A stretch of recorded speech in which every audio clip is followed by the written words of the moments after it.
My name is Carolyn Bunch. I'm a painter and I live in Mesilla, New Mexico, which is the art center of southern New Mexico. I was born in a small town in Iowa. When I graduated from high school, I wanted to go to the Art Institute of Chicago, which was a big undertaking geographically, financially, emotionally, every way. You know, I was about 300 miles away, but it was actually just being able to afford it and fit in. I had a job with the museum registrar right from the start. You know, when you grow up in a little farm community, you're not exposed to much in the way of art or painting, and so it was quite a learning process too, but it helped having that wonderful collection around to look at. They had a new program where if you were given enough recommendations by your instructors, you could go into live painting, which I did. And I think maybe that's the reason it means so much to me now, is I felt sort of special and singled out. Well, drawing to me is a very important part of art. As to why I preferred painting people, and to me the expression on the face was always the important thing. Always it's been that. What is there about this person that I'm putting down that makes them different than everybody else? When we moved here, I had 2 years of college and 2 years at the Art Institute, but I didn't have anything that I could really translate into a viable profession, so I did go back to school at NMSU and graduated and got a degree in education. So, but I taught art in the schools for several years. I taught about 17 years, taught art. The kids were always so happy to see you, and it was such an uplifting thing and fun.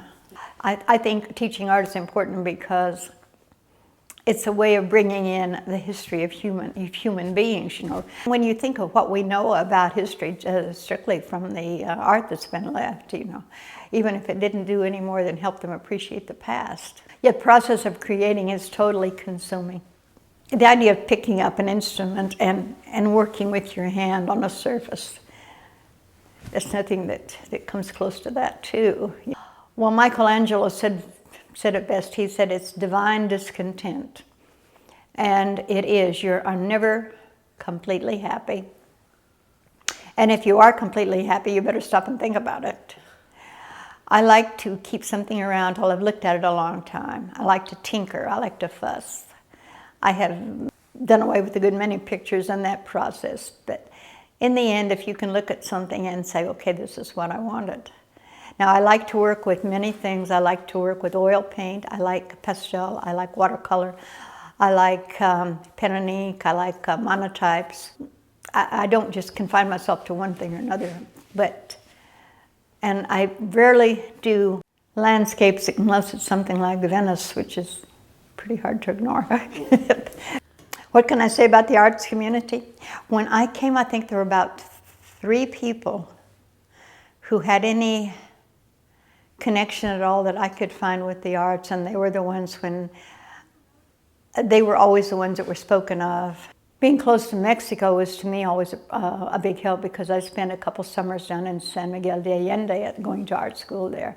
But otherwise, we're always fighting Santa Fe in a sense, in that if people seem to think other places in the country that art begins and ends in Santa Fe. You know, that this is the repository of it and there's nothing else there. But we've done pretty well over the years. I started from first gallery in 1980, mid-1980s, in a building in back of the church that was built in 1850, and my husband totally remodeled. He left the vigas and everything there. We lived in one side, as this arrangement was, and had the gallery in the other, and that was the first gallery. Right in back of the church on the plaza in Mesilla. So I said, if I ever get out of here, I'm going to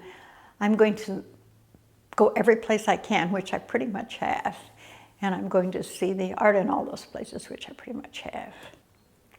Turner, who was one of the great English painters about the time of Constable, 1700, something like that. When he died, he left 300 paintings and 19,000 drawings in watercolors. So, you know, I'm not quite on that level yet, but that's what I'm shooting for. No, I have an awful lot of stuff around. When I go back and look at things I did several years ago, I think, well, geez, that looks pretty good, you know. I didn't know I was that good, but I sure didn't feel that way at the time.